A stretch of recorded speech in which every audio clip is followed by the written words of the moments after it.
आशा, Nissan, तुम वहाँ क्या कर रही हो? अम्मी और मैंने कुछ किया है। क्या किया है? कोई नहीं जानता। हमने भाई और सरा पापा को एक ही जगह भेजा है। क्यों? क्योंकि शादी करने वाले हैं वो। क्या? तुम्हारी नानी को उन दोनों की जोड़ी बहुत पसंद है, इसीलिए अम्मी ने सुबह सराब की अम्मी को बुला के उनसे बात की। लेकिन देखो, ये बात कोई नहीं जानता। तुम भी किसी को मत बताना, ठीक है? आयशा, आ रही हूँ अम्मी। समझ गई ना तुम? चलो मिलते हैं।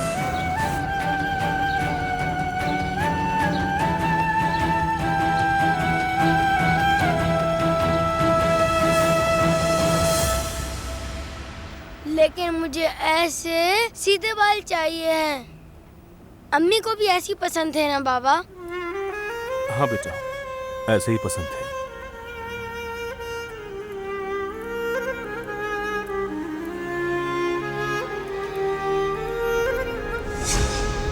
ऐसे जैसे सारे बच्चे काफी बड़े हो गए हैं। तुम्हें ऐसा नहीं लगता क्या? हाँ, नाज कुछ मोटी हो गई है।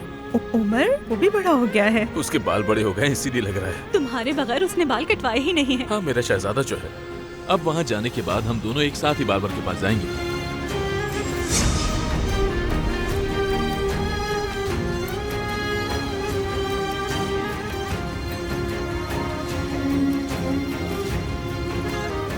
ये रही आपकी जैकेट। हाँ ठीक है। अच्छे लग रहे हैं ना? शुक्रिया। तुम्हें पसंद आए बच्चे? वैसे ही हैं। लेकिन अब मेरी अम्मी मुझे हैंडसम कैसे कहेंगी?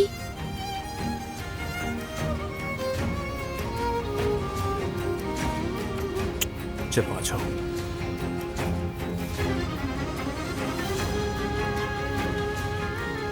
हम उसे देख नहीं सकते, लेकिन मुझे यकीन है कि वो अब भी कह रही होगी कि उमर बहुत हैंडसम हो गया है।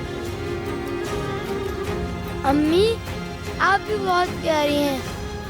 ओ मेरा बेटा उमर, मेरा प्यारा बेटा उमर।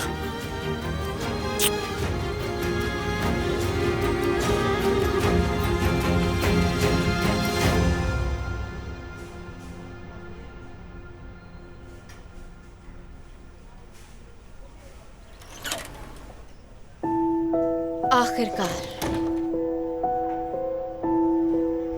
सिराब, क्या हुआ है लड़की? मुझे इतनी परेशानी हो गई थी। ऐसे अचानक क्यों बुलाया है मुझे?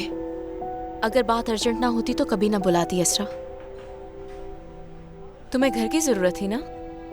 चुप क्यों हो? हाँ थी, लेकिन ये लो। 1 साल के रेंट के बगैर तुम रह सकती हो इस घर में असरा।